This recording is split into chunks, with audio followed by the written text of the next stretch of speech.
le 5e portail. Il est écrit ici, on a parlé la dernière fois, si vous vous rappelez, que le reflet de l'être humain pour savoir si il est dans une relation d'amour avec Hachem Itbarach, avec Hachem, avec Dieu.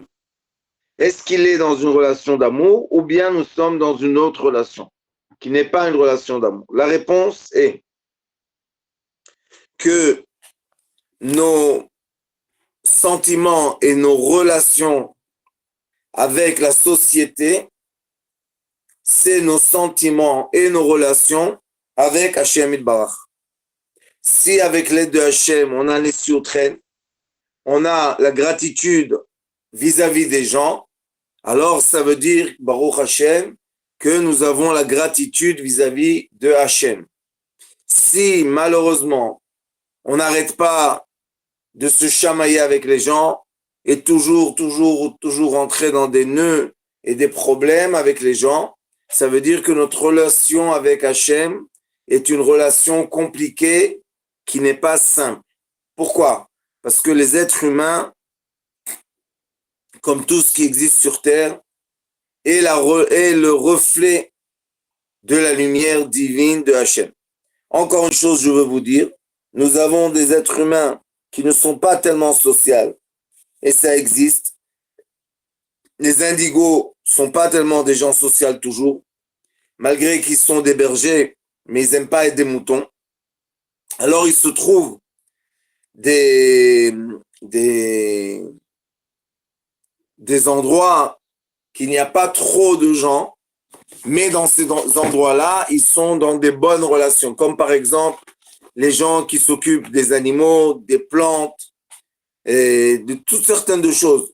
Le plus important dans la vie, c'est l'harmonie, le plus important. Une des choses importantes dans la vie, c'est l'harmonie de ce qu'on fait. Et il y a beaucoup de gens qui me posent la question et me disent, mais Rav, est-ce que mon métier me va? Est-ce que ça va? Je leur dis, est-ce que tu es heureux? Est-ce que tu fleuris? C'est pas important si tu es telle personne ou telle personne. Ce qui est important, c'est que quelle personne tu es maintenant. Comment tu te ressens maintenant? Dans ce travail-là, tu te sens bien? Oui, eh bien continue. Dans un autre travail, tu te sens pas bien? Non, alors tu dois changer. C'est très simple.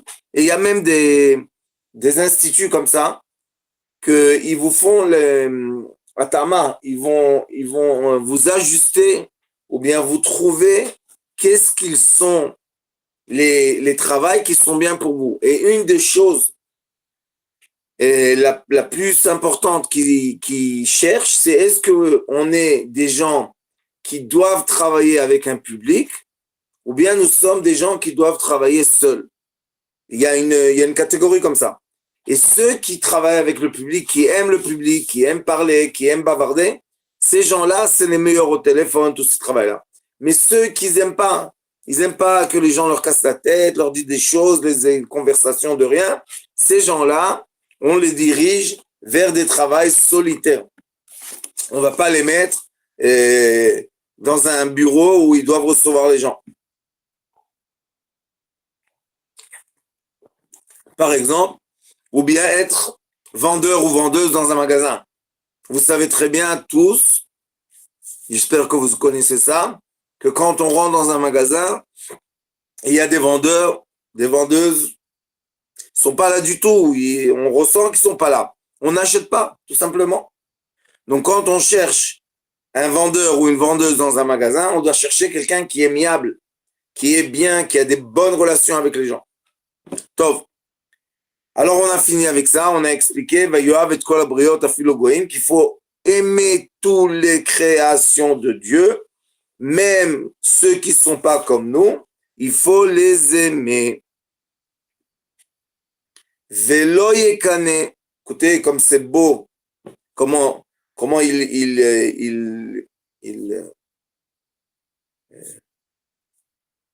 il emboîte les choses. Après qu'on aime les gens, qu'est-ce qu'il dit? Velo yekane. Il ne faut pas être jaloux. Al shum davar. Ki ketzel yamenu al haaretz. Il ne faut pas être jaloux des gens de rien du tout. Pourquoi? Parce que nous sommes des gens qui viennent et qui s'en vont de ce monde qui reste. Toutes les matières que vous connaissez, que vous pouvez envier malheureusement, toutes ces matières-là vont rester bien après vous. Même si ça change de forme à cause de l'énergie, même si c'est comme ça, la matière reste ici dans ce monde. Mais nous, l'âme divine, circule. Bonjour, Sitré Chaim. L'âme divine circule, continue, va dans le monde spirituel, le monde futur. Donc, avoir de la jalousie, c'est se bloquer spirituellement,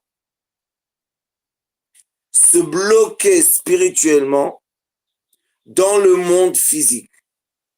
Pourquoi? Parce que quand je jalouse quelque chose, je suis jaloux de quelque chose, tant que je ne vais pas l'obtenir, et la chose, pourquoi on dit jalousie, ça veut dire que ça appartient à quelqu'un d'autre.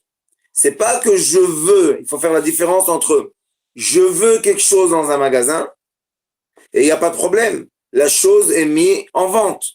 Donc, si je l'ai ou si je ne l'ai pas, c'est quelque chose qui est normal, c'est une relation de vente. Mais si je jalousie quelque chose, ça veut dire que la chose déjà appartient à quelqu'un.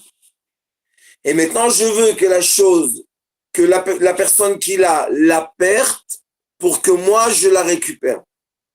C'est une autre relation. Quand je veux quelque chose qui est dans un magasin, est mis à la vente, ou bien même si je veux une personne qui est libre, qui n'est pas mariée, qui n'est pas en couple, il n'y a pas de problème. Cette personne-là est libre ou l'objet est libre. Moi, je l'achète ou quelqu'un d'autre l'achète. C'est une liberté. Je ne fais rien de mal à mon prochain. Mais quand on a la jalousie, c'est pas seulement la volonté de l'objet ou de la personne ou des animaux, tout ce que vous voulez, mais c'est aussi, rentre ici, un élément de quoi? De la personne, de personne. Je ne peux pas être jaloux d'un arbre dans une forêt, parce que l'arbre appartient à la forêt. Non, la jalousie, c'est quand je jalousie d'une personne. Je veux la voiture de cette personne. Non, si tu as roulé dans une voiture, tu as vu que la voiture était agréable pour toi, il n'y a pas de problème. Tu vas au magasin de la voiture et tu achètes la même. Personne te dira quelque chose. Tu as la même voiture et même peut-être que tu te choisis une couleur que toi tu aimes. Ça s'appelle pas jalousie. Ça s'appelle se réveiller d'un envie par quelqu'un d'autre. Mais on ne fait rien de mal à l'autre. Rien de mal. La jalousie, que Dieu nous en préserve, c'est quand je veux ce qui appartient à lui. Je veux sa voiture. Je ne veux pas la voiture. Je veux sa femme. Je ne veux pas une femme. Je veux son habit. Je ne veux pas un habit. Il y a une très, très, très grande différence. Et pourquoi il emmène ça tout de suite après le commandement de aimer son prochain? Et aime ton prochain comme toi-même. Ça veut dire quoi? Ça veut dire que quand toi, tu as quelque chose, si tu le mets en vente, tout va bien. Et personne ne peut être jaloux d'un objet que tu mets en vente. Tu dis à la personne, voilà, ça coûte tel. Hop, il te donne l'argent, tu lui donnes l'objet, tout le monde est content. Mais le problème, c'est que tu ne veux pas vendre. Tu ne veux pas te séparer de cet objet et quelqu'un vient, il te l'arrache. Il met toutes ses forces pour faire quoi? Pour t'arracher ton objet. Et ça, c'est interdit. Lo yekane. On n'a pas le droit d'être jaloux. Cela veut dire on n'a pas le droit, à cause de nos envies, de vouloir les choses d'une autre personne. Prendre une personne d'une personne. Prendre un objet d'une personne. Prendre une maison de quelqu'un. Non. Vouloir une maison, oui. Vouloir une personne, oui. C'est une très, très, très grande différence. Donc, il dit, velo ikane. Pourquoi il met un vav? Parce que vav en hébreu, ça s'appelle vav achibur. Le vav, c'est la lettre est, qui colle les choses. C'est la lettre qui met les choses ensemble. Alors il dit, après qu'il a dit Veyoav, es-tu obligé d'aimer? Après il a dit Velo ikane. On n'a pas le droit d'être jaloux. Si vous vous rappelez, Velo ikane, c'est contre la mauvaise chose, mauvais comportement qui est quoi? Après la haine qu'on a des autres, on a la jalousie des autres. Je vous rappelle ce qu'on a enseigné dans les cours précédents. Chez Loïkane, ça veut dire que maintenant, quand je haïs quelqu'un, je n'aime pas la personne, je veux lui faire du mal parce que je le haïs, alors je lui envie ces choses à lui. Et malheureusement, sachez qu'il y a des gens, malheureusement les pauvres, ils sont nés avec cette envie-là, ils sont nés avec la jalousie de la chose de l'autre.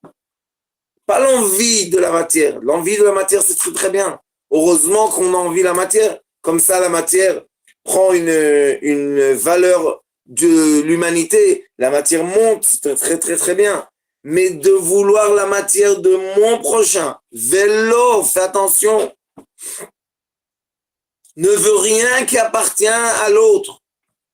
Je vais même vous dire une halakha que malheureusement le monde moderne est contraire à cette halakha-là. Il est écrit qu'une personne ne va pas dans un magasin et si elle veut un objet, beaucoup de fois, l'objet est à son nom. Ça veut dire quoi son nom? Ça veut dire que j'ai tellement voulu l'objet que j'ai gravé sur l'objet mon propre prénom. Cet objet ne sera plus vendu. C'est fini. La personne qui a l'objet, le propriétaire du magasin, ne pourra pas vendre cet objet. Malheureusement, on lui a abîmé la vente. C'est pour ça qu'on n'a pas le droit d'aller dans les magasins, envier des choses.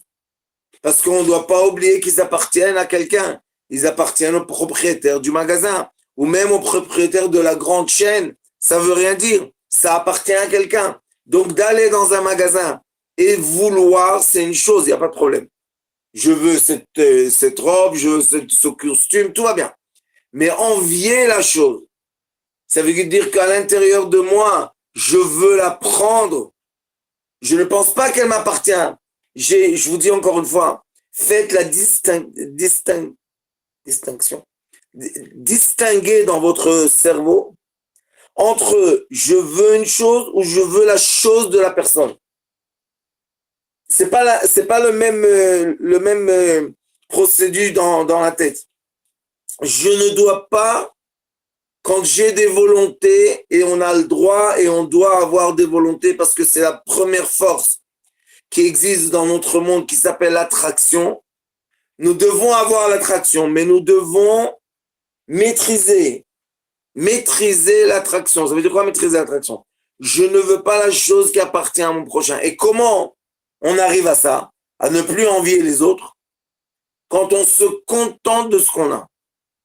C'est quoi se contenter de ce qu'on a? Oui, j'ai maintenant une voiture, vieille voiture. Oui, ça serait bien d'avoir une nouvelle voiture. C'est tout. Ah, je veux la voiture de tel. Non, non. Maintenant, ma vieille voiture, on a besoin de nouvelles voitures. C'est tout, sans rien dire. Sans plus. Et quand on est comme ça, Baruch Hashem, Dieu tourne les roues et la roue, hop, on a une voiture qui arrive devant nous, qui se met devant nous et proposée à nous pour qu'on l'achète. Mais on a voulu une voiture, on n'a pas voulu prendre la voiture de quelqu'un. Il faut faire très très attention avec ça. Pourquoi? Parce que quand je prends à quelqu'un ce qui lui appartient, il y a deux problèmes. Un, c'est que je ne me contente pas de ce qui m'appartient à moi, ce qui va venir à moi. Je veux rentrer dans la sphère de quelqu'un d'autre. Et la deuxième chose, c'est qu'il y a une certaine méchanceté. Et on sait très très bien que ça fait mal à l'autre quand on lui prend un objet qui lui est précieux. Ça lui fait mal. Vous savez, il y a des gens, malheureusement, qui font faillite, qui n'ont plus d'argent. Alors, qu'est-ce qu'on leur fait? Malheureusement, on leur vend des objets. Il y a des objets qu'on s'en fout. Les chaises, les meubles, on s'en fout.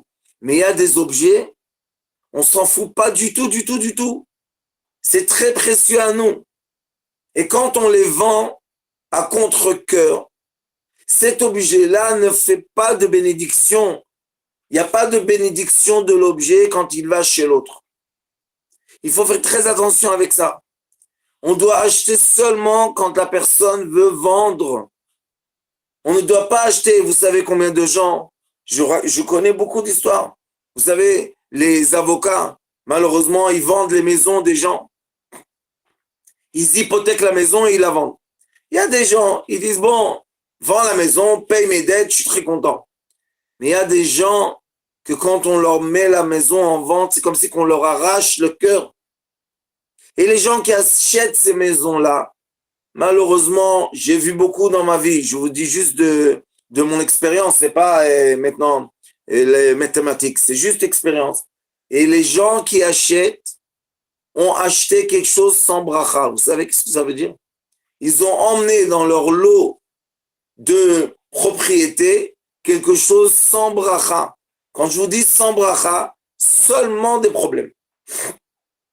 On ne peut pas louer, il y a des fuites, après la fuite, la peinture, après la peinture, électricité, après électricité, les meubles. Ouh, ouais. On se dit, mais pourquoi? Qu'est-ce qu'elle a cette maison? Cette maison ne t'appartient pas. Ou bien tu la revends à quelqu'un d'autre et l'autre sera à la troisième main, donc il n'y aura pas de jalousie. Ou bien, tu dois faire beaucoup d'efforts pour que cette maison retourne d'une façon à une autre, et ça existe dans les affaires, retourne. Il faut que la maison retourne à la personne qui l'a vendue à contre-cœur. Et c'est pour cela qu'il est écrit un commandement positif, Bifnei Iver lo titen mirchol. Quand tu vois quelqu'un aveuglé, quelqu'un qui ne voit pas, ne lui mets pas un piège, parce que tu sais qu'il va tomber. Alors pour nous, acheter quelque chose qui est à contre-cœur, c'est comme nous mettre un piège, que Dieu nous en préserve. Donc celui qui jalousie les autres, il se met des pièges dans la vie. Et il va tomber dans les pièges. Pourquoi? Parce que la chose ne lui appartient pas. Ce n'est pas à toi, laisse tranquille. Et c'est pour ça qu'on n'a pas le droit de regarder le champ de notre ami. Ne regarde pas, de quoi je me mêle. Vous savez, les gens qui se vantent, les gens qui ont la gava, ils veulent se vanter. Regarde mon chien, regarde mon cheval, regarde mon champ, regarde ma maison. Ne regarde pas. Moi, bon, j'ai eu, grâce à mon Rechaim, à mon Rav, Zechron Tzadik Levracha, j'ai cette habitude de ne pas regarder. Je regarde par terre. Viens voir, c'est pas la peine. J'ai pas envie. Mais regarde, c'est pas la peine. Même que j'ai aucune, Baruch Hashem, j'ai pas cette maladie de kina, vouloir les choses des autres. Malgré ça, il faut pas regarder, laisse la personne tranquille. Ah, tu veux un conseil, je t'aiderai à d'avoir un conseil. Mais de regarder pour profiter de ça, après on ne sait pas, que Dieu nous en préserve. Peut-être le mauvais penchant se réveille et une personne jamais doit, tant qu'elle est vivante, compter sur ses forces de retenir des mauvaises midotes. Mais si on va voir quelque chose, peut-être tout d'un coup, hop, ça va nous rentrer dans le cœur. Et quand ça rentre dans le cœur, l'envie, après ça devient une maladie. La personne commence à envier, je ne sais pas moi, la femme de son copain. Vous imaginez un peu la maladie que ça fait, les problèmes que ça fait. J'envie rien du tout, je ne veux même pas regarder, à quoi ça sert? J'ai ce que j'ai, merci mon Dieu, ça suffit. Non, Tu veux ce que tu n'as pas. Et c'est pas seulement que tu veux ce que tu n'as pas. Tu veux ce que tu n'as pas, qui n'est pas libre. Si c'est une chose de libre, tout va bien. Mais quand ce n'est pas libre, ça va pas du tout. Alors il faut faire attention de ne pas envier les autres. Et je vous dis encore une fois, il n'y a pas de bracha.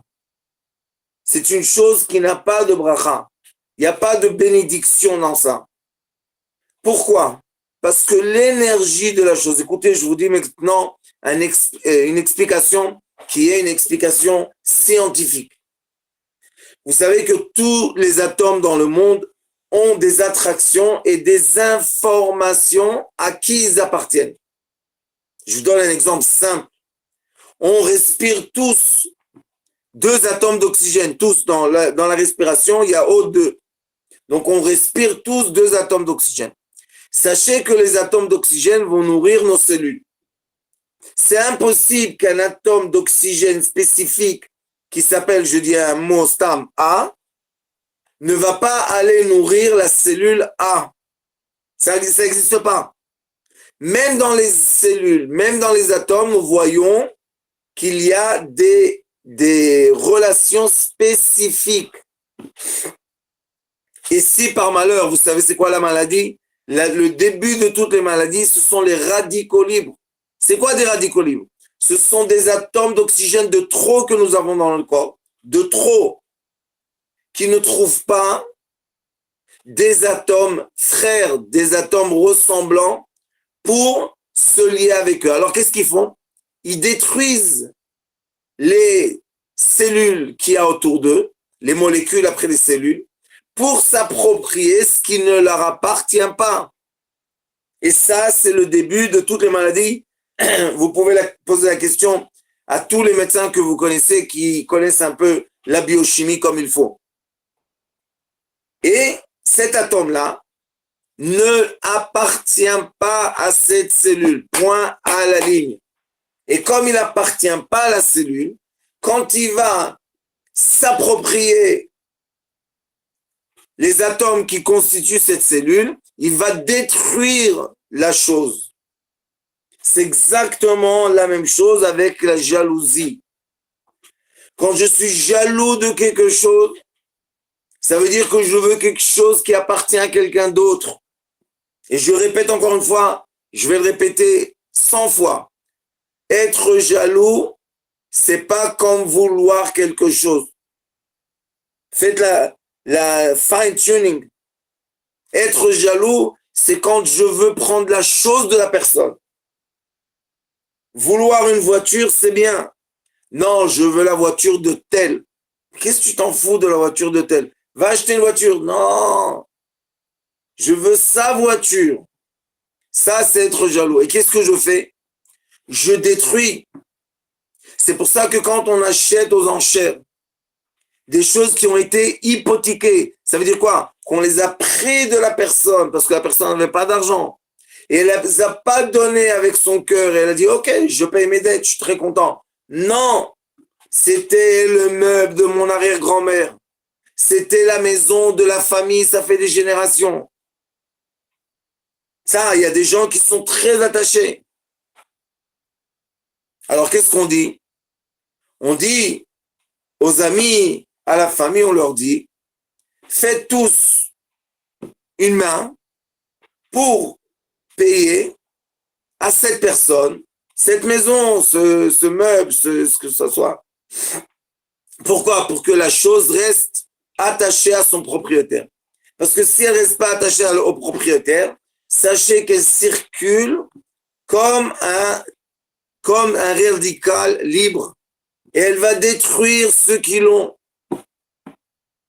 J'ai connu des gens qui ont pensé qu'ils ont fait des belles affaires parce qu'ils ont acheté des objets ou des maisons qui appartenaient à quelqu'un. Pas que quelqu'un l'a abandonné, que quelqu'un n'en veut plus. Pas ça. Ça appartenait, on les a mis en hypothèque. Et du moment qu'ils ont acheté, malheureusement, seulement des malheurs. Et des fois, je pose aux gens, question, je dis, dis-moi, qu'est-ce que tu as chez toi qui ne t'appartient pas? Sors ça de ta maison. Sors ça de ta vie. C'est pas pour toi. Ça t'appartient pas. Donc, il n'y aura pas matching. Ça va pas être adapté à toi. Ça va détruire. C'est pas la peine. C'est pas la peine. Et éloignez-vous de choses qui ne vous appartiennent pas. Éloignez-vous. Et pour s'éloigner, qu'est-ce qu'on doit faire? On doit regarder seulement, les sages disent, Bereshut Hayechid. Je regarde seulement ce qui m'appartient à moi, c'est tout. Et on sait très très bien à la fin que rien ne nous appartient. Donc, c'est tout, rien ne nous appartient. On laisse tout dans ce monde, vous inquiétez pas. Alors c'est facile. Vous savez, toujours sur mon bureau, toujours il y a des objets, toujours. Toujours il y a des minéraux, il y a des parfums, il y a des... Toujours.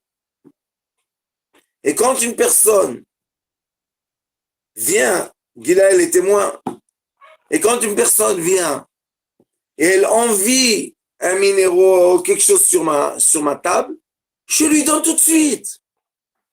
Alors on doit savoir que la jalousie est une force d'autodestruction. Autodestruction.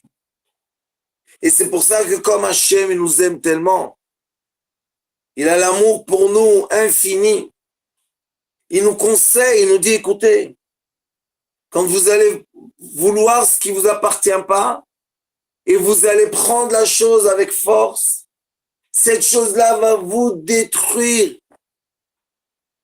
C'est pas la bonne chose à prendre. Ce sont des radicaux libres. Laissez-les, sortez-les de votre vie. Je vais vous dire plus que ça. Des fois, on prête de l'argent à quelqu'un et la personne n'est pas capable de rembourser. Elle n'est pas capable. C'est pas qu'elle veut pas, elle n'est pas capable. Envoyez-lui une lettre recommandée et laissez cette dette, laissez ça. C'est pas ça. Cet argent lui appartient avant que vous êtes venu dans ce monde, de la réincarnation précédente, ou bien des parents, je ne sais pas quoi. Laissez, ça ne vous appartient pas. Pourquoi? Parce que tant que je veux l'argent, même que j'ai prêté, mais l'autre n'est pas capable de me le donner, ça m'auto-détruit. Ce sont des pensées qui ne me laissent pas tranquille. Je préfère oublier, parce que j'arrive à vivre sans cet argent. Alors je veux oublier cette relation que j'ai. De quoi? De quelqu'un qui me doit. Personne ne me doit rien du tout. Personne ne me doit rien du tout. La matière est libre. C'est l'être humain qui encapsule la matière. La matière est libre. La nature est libre. Et nous aussi, on doit rentrer dans l'harmonie de la liberté. L'harmonie d'être bien avec ce qu'on a et ne pas chercher ce qu'on n'a pas. On a, c'est bien. Baruch Hashem, quand les choses viennent vers nous avec de la joie et avec de l'amour, tfaddal, bienvenue. Mais quand les choses ne viennent pas vers nous avec l'amour, mais on va les chercher parce qu'on les veut par force, que Dieu nous en préserve. Et cette chose-là que je vous dis, aussi est la cause majeure, malheureusement, qu'aujourd'hui, avec les réseaux sociaux, avec les photos que les gens mettent, ça crée des jalousies que la personne ne sait même pas, parce que sur un réseau social, on ne sait pas qui nous voit pas, qui est derrière l'image, on ne sait pas. Mais ça crée énormément de jalousie, que Dieu nous en préserve. Pourquoi qu'une personne veuille que les autres soient jaloux? Pourquoi? Elle ne comprend pas la personne, qu'on va te prendre ce qui t'appartient, même par l'esprit. Hachem te dit, je te donne tout ce que tu as besoin. Comme tu l'as besoin. Sachez que le grand maître de toute l'abondance, c'est Hachem. C'est lui le maître de tout. C'est lui qui distribue à tout le monde. Oui, vous voyez des gens pauvres, mais parlez avec eux. Ne regardez pas ce qu'on vous montre. On vous montre l'Afrique, les gens, les pauvres, ils n'ont pas de quoi manger. Allez en Afrique, parlez avec eux, regardez comment ils vivent. Parlez avec eux, entendre les gens, pas entendre le narrateur qui nous explique des choses. Et vous allez voir, la majorité des gens sont contents de ce qu'ils ont. Baruch Hashem, ils ont de quoi manger. Il y a des il y a des cas qui sont des cas pas faciles, mais normalement, on est capable de se nourrir. Et même si on n'est pas capable, le Talmud dit que le pauvre doit demander, oui, mais je veux qu'on me donne sans demander, oui. Pourim, on a quoi? On a une mitzvah de donner, on est obligé, pas on veut, je veux, on est obligé de donner à deux pauvres de l'argent. Pourquoi? Pour que le pauvre sente qu'on pense à lui. C'est pas à nous l'argent. L'argent, c'est à Hachem. Et c'est Hachem qui nous dit, donne-lui. Et il faut donner avec l'aide de Hachem. Donne, donne, donne. Même vous donnez pas à un juif, vous donnez à un non-juif, ça ne fait rien du tout. Au contraire, c'est donner mieux. Vous savez, moi, tous les ans, au Ramadan, je donnais un mouton. Pendant le Ramadan, je donnais un mouton. Qu'est-ce qu'il y a? Donne. Ça fait seulement de la paix, de l'amour et de la joie. Et on dit donne à manger, pas à un nécessitant. La nourriture que tu donnes, c'est pour tes amis. On va être à table, ben toi, tu emmènes ton manger, l'autre emmène son manger. Vous voyez, c'est toutes les mitzvot, c'est l'inverse de la jalousie. C'est profiter, que l'autre se profite. Et comment on le fait? On se masque. Les gens mettent un masque sur le visage. Ils veulent pas qu'on sache qui a donné à qui il a donné. Pourquoi? Qu'on n'ait pas honte et qu'on n'ait pas l'envie de l'autre. C'est tellement beau. Ne pas être jaloux, c'est un cadeau, c'est un conseil, cadeau, prix mondial que Hachem nous donne parce qu'il nous aime. Il te dit, laisse mon fils, laisse. Et sachez que les gens qui sont nés avec la jalousie, j'en ai parlé avec quelques-uns, c'est très difficile pour eux.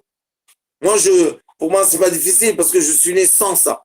Je suis né avec d'autres choses qui sont difficiles. Mais ça, je suis pas né avec. Mais ceux qui sont nés avec la jalousie, les pauvres comme ils souffrent, et combien de travail ils doivent faire sur eux pour ne pas regarder les autres.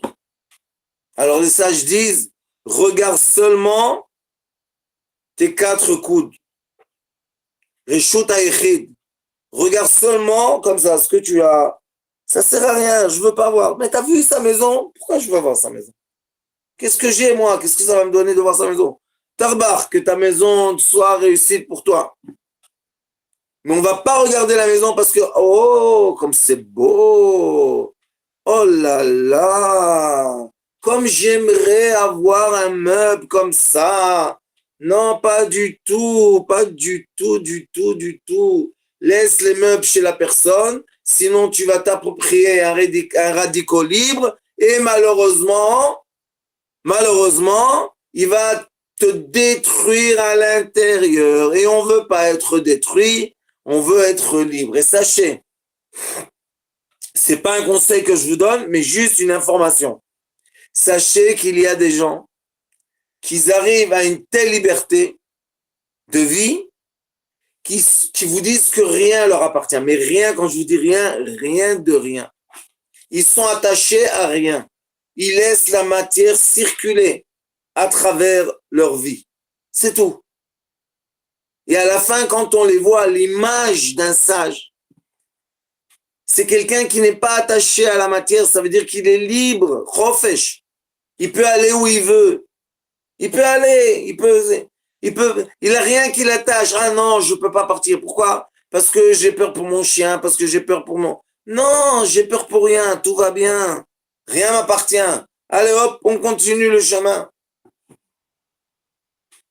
On continue le chemin de la vie. On va rencontrer d'autres choses. On va rencontrer d'autres matières ou êtres humains qui nous appartiennent qu'on n'aurait pas pu rencontrer dans l'endroit précédent.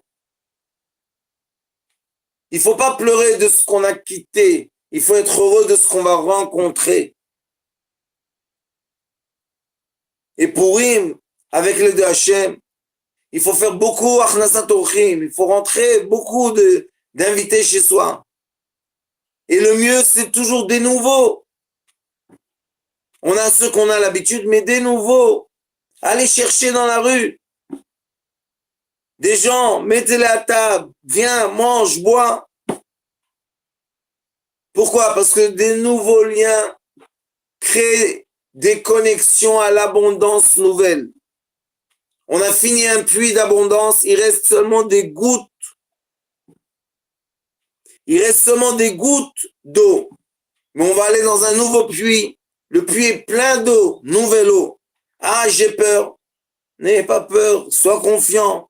Hachem, Baruch Hachem, nous donne de l'abondance sans fin. Je vous remercie pour ce cours magnifique.